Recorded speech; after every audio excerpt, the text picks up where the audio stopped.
Latar belakang dari pembahasan materi kelompok 4 yaitu perkembangan kognitif merupakan salah satu aspek penting dalam perkembangan anak yang berhubungan dengan kemampuan berpikir, memahami, mengingat, dan memecahkan masalah. Penelitian tentang perkembangan kognitif telah menjadi fokus utama di bidang psikologi pendidikan karena proses berpikir anak berlangsung seiring bertambahnya usia dan pengalaman dalam berinteraksi dengan lingkungannya. Terdapat dua sosok yang sangat berpengaruh dalam teori perkembangan kognitif, yaitu ada Jean Piaget dan Lev Vygotsky, di mana Jean Piaget berpendapat bahwa anak adalah individu yang secara aktif akan menciptakan pengetahuan melalui interaksi dengan lingkungan sekelilingnya, sedangkan pendapat dari Lev Vygotsky adalah berfokus pada pentingnya konteks sosial dan budaya dalam perkembangan kognitif, di mana Lev Vygotsky memperkenalkan konsep ZPD, di mana zona proksimal perkembangan anak. Perbedaan dalam pendekatan antara Piaget dan Lev Vygotsky memberikan perspektif yang saling melengkapi dalam memahami bagaimana anak belajar berkembang secara kognitif. Teori-teori ini tidak hanya menjadi landasan dalam penelitian psikologi perkembangan, tetapi juga berkontribusi signifikan dalam merancang metode pembelajaran yang sesuai dengan tahapan kebutuhan anak. Di sini saya akan menjelaskan materi tentang tahap pra-operasional atau Piaget. Ciri-ciri anak usia 4-6 tahun di tahap pra-operasional. Yang pertama, berpikir simbolik. Anak sudah bisa menggunakan kata-kata atau benda untuk mewakili sesuatu. Contohnya, balok dijadikan mobil, kursi dijadikan perahu. Hal ini terlihat jelas saat anak bermain pura-pura atau bermain peran, misalnya main dokter-dokteran. Menurut penelitian, kemampuan simbolik sangat penting karena menjadi dasar perkembangan bahasa dan kreativitas anak. Yang kedua, egosentrisme, melihat dari sudut pandang sendiri. Anak masih sulit memahami bahwa orang lain bisa berpikir atau merasakan berbeda dengan dirinya. Yang ketiga, anisme dan pemikiran intuitif. Anak sering menganggap benda mati, bisa hidup atau punya perasaan. Contohnya, boneka ini sedih kalau ditinggal sendirian. Anak juga sering menjawab pertanyaan dengan "karena aku tahu aja" tanpa alasan logis. Yang keempat, centration, fokus pada satu hal dan kesulitan konsentrasi. Anak hanya memperhatikan satu ciri saja dari suatu benda, lalu mengabaikan yang lain. Contohnya, 2 gelas berisi air dengan jumlah yang sama. Anak memilih gelas tinggi karena dianggap lebih banyak. Yang kelima, bahasa perkembangan pesat. Usia 4-6 tahun adalah masa emas perkembangan bahasa. Anak bisa bercerita panjang, bertanya-tanya terus, kenapa hujan turun, kenapa matahari panas, dan mulai menggunakan kalimat yang lebih lengkap. Baik, hanya itu yang dapat saya sampaikan. Baik, terima kasih. Di sini saya akan menjelaskan materi yang kedua, yang dimana materi yang kedua ini membahas tentang ZPD dan scaffolding. Nah, di sini saya menjelaskan tentang ZPD menurut Vygotsky. Vygotsky mengembangkan teori perkembangan kognitif yang menekankan peran interaksi sosial dan budaya dalam pembelajaran anak. Adapun dua konsep utama dalam teori ini yaitu adalah ZPD dan scaffolding. Nah, menurut Lev Vygotsky 1978, konsep ZPD yaitu sebagai jarak antara kemampuan aktual anak ketika bekerja sendiri dan kemampuan potensialnya ketika bekerja dengan orang dewasa atau teman sebaya mereka yang lebih mampu dari mereka. Nah, adapun arti lainnya dari ZPD ini adalah jarak antara tingkat perkembangan aktual anak, yaitu kemampuan untuk mengerjakan tugas secara sendiri, dan tingkat perkembangan potensialnya, yaitu kemampuan menyelesaikan tugas dengan bantuan orang dewasa dan teman yang lebih mampu dari mereka. ZPD menekankan potensi belajar anak yang dapat dipercayai dengan dukungan yang tepat. Adapun karakteristik ZPD pada anak usia 4-6 tahun yaitu ciri-cirinya: yang pertama, anak memiliki rasa ingin tahu sangat tinggi.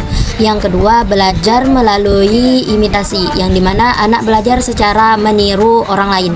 Yang ketiga, bergantung pada scaffolding, yaitu anak membutuhkan bantuan atau arahan. Yang terakhir, bermain sebagai ruang ZPD. Pada usia ini, anak bermain peran. Yang selanjutnya, ada pun beberapa aktivitas sehari-hari yang menunjukkan ZPD. Yang pertama, kognitif, yang dimana anak mampu menghitung 1-5 atau 1-10 atau sampai 20 secara sendiri. Yang kedua, bahasa. Anak bisa menceritakan pengalaman sederhana seperti pengalaman hidup mereka selama sehari-hari. Yang ketiga, motorik. Anak mampu mengikat tali sepatu atau memasang kaos kaki secara mandiri. Yang keempat, sosial emosional. Anak bisa bermain dengan satu teman, tetapi dengan bimbingan guru lainnya. Baiklah, materi selanjutnya tentang scaffolding itu akan dijelaskan oleh Nabila. Kepada Nabila dipersilahkan. Baik, materi selanjutnya itu scaffolding. Scaffolding adalah bantuan atau dukungan yang diberikan oleh pengajar atau orang dewasa pada tahap awal pembelajaran agar anak dapat menguasai keterampilan tertentu. Seiring perkembangan kemampuan anak, bantuan ini secara bertahap dikurangi sehingga anak dapat belajar mandiri. Adapun karakteristik scaffolding pada anak usia 4-6 tahun. Ia yang dimana scaffolding memegang peran penting karena anak berada pada masa keemasan perkembangan kognitif atau golden age. Anak ini memiliki banyak potensi tetapi belum bisa mengoptimalkan dirinya sendiri. Ciri-cirinya yaitu, yang pertama ada rasa ingin tahu tinggi dan perlu diarahkan. Misalnya, mengajak anak mencari tahu bersama, seperti bertanya mengapa, bagaimana, dan untuk apa. Yang kedua ada belajar melalui bimbingan dan contoh atau modeling. Misalnya anak mampu menulis huruf A setelah guru memperagakan cara menulisnya di papan tulis. Yang ketiga ada membutuhkan pertanyaan pemandu. Anak seiring kesulitan mengorganisir pikirannya. Scaffolding membantu dengan mengajukan pertanyaan, apa yang kamu lihat, siapa yang bersamamu, sehingga anak mampu mengembangkan ide yang lebih runtut. Yang keempat, bermain sebagai sarana scaffolding. Saat bermain peran atau role play, guru bisa masuk ke dalam permainan untuk memberi dukungan. Misalnya ketika anak bermain dokter-dokteran, guru menambahkan dialog atau kosakata baru. Seperti pasien sakit perut, obatnya apa ya? Dengan begitu, kemampuan simbolik, bahasa, sosial, dan moral anak berkembang. Contoh aktivitas sehari-hari yang menunjukkan scaffolding diantaranya, yang pertama ada aspek kognitif. Mengenal pola dan warna, anak diminta menyusun balok sesuai pola, seperti merah, biru, merah, biru. Awalnya anak salah urut, guru memberi scaffolding dengan menunjukkan contoh susunan pertama, lalu mengajak anak melanjutkan pola. Setelah beberapa kali, anak mampu menyusun pola sendiri. Yang kedua ada aspek bahasa dan literasi.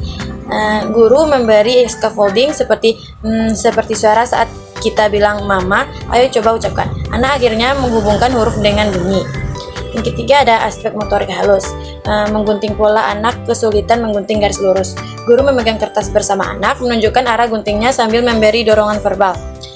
Iya, ikuti garisnya pelan-pelan. Anak belajar mengontrol tangan. Yang keempat ada aspek motorik kasar. Melompat di atas garis, anak kesulitan melompat lurus di atas garis. Guru memberi scaffolding dengan memegang tangan anak saat melompat, lalu perlahan melepaskannya. Anak berhasil melompat mandiri. Yang kelima, aspek sosial emosional. Belajar menunggu giliran anak, ingin selalu pertama saat bermain. Guru memberi scaffolding dengan berkata, sekarang giliran temanmu dulu. Setelah itu baru kamu ya. Lama-lama anak terbiasa menunggu giliran. Jadi, scaffolding merupakan jembatan sementara yang sangat dibutuhkan anak usia 4-6 tahun. Dengan adanya arahan, contoh, dan dorongan, anak bisa melampaui keterbatasannya dan akhirnya mandiri. Aktivitas sederhana sehari-hari seperti menghitung, bercerita, bermain, mengikuti sepatu menjadi lebih bermakna bila disertai scaffolding dari orang dewasa atau teman sebaya yang lebih terampil. Halo teman-teman, di sini saya akan menjelaskan yang bagian C, di mana bagian C-nya menjelaskan aplikasi dalam kegiatan bermain dan belajar anak. Menurut Piaget, tahap preoperasional usia 4-6 tahun sudah berkembang dalam penggunaan simbol, bahasa, gambar, benda sebagai lambang. Aplikasi dalam bermain dan belajar anak yang pertama yaitu bermain simbolik atau disebut dengan bermain pura-pura. Contohnya, anak bermain dokter-dokteran, rumah-rumahan, jual beli, atau menggunakan benda sebagai pengganti. Contohnya itu pisang sebagai telepon. Dan yang kedua yaitu kegiatan eksplorasi dengan gambar dan boneka nyata. Anak menggambar keluarga menggunakan balok untuk membangun rumah sederhana. Yang nomor 3 yaitu bermain klasifikasi atau pengelompokan. Misalnya mengelompokkan mainan berdasarkan warna, bentuk, dan ukuran. Dan yang keempat yaitu bercerita gambar atau boneka. Anak belajar memahami alur sederhana dan mengekspresikan imajinasinya. Dan yang kelima yaitu bermain yang melatih konsentrasi sederhana. Walaupun anak usia dini masih kesulitan dalam konsentrasi, kegiatan ini bisa menstimulasi. Contohnya itu seperti menuang air dari gelas tinggi ke gelas yang lebar. Baik, materi selanjutnya yang kedua menurut Vygotsky, menekankan pentingnya interaksi sosial dan bahasa dalam perkembangan kognitif. Anak belajar lebih baik ketika berada dalam zone of proximal development ZVD, yaitu zona antara kemampuan yang sudah bisa dilakukan sendiri dengan kemampuan yang hanya bisa dilakukan dengan bantuan. Aplikasi dalam bermain dan belajar. Yang pertama, scaffolding atau bantuan sementara dari guru atau orang dewasa atau teman sebaya. Contoh, guru membantu anak menyusun balok tinggi dengan memberi contoh atau sedikit arahan, lalu perlahan bantuan dikurangi. Yang kedua, bermain peran kolaboratif. Anak bermain bersama teman, misalnya pasar-pasaran atau drama sederhana yang menuntut kerjasama, komunikasi, dan negosiasi. Yang ketiga, diskusi kelompok kecil. Anak diajak mengungkapkan pendapat, lalu guru mengarahkan dengan pertanyaan pancingan. Yang keempat, kegiatan bahasa interaktif. Misalnya membaca buku bersama. Guru bertanya, menurutmu apa yang terjadi selanjutnya agar anak berpikir lebih tinggi? Yang kelima, belajar melalui teman sebaya. Anak yang lebih mampu membantu temannya dalam mengenal huruf atau berhitung.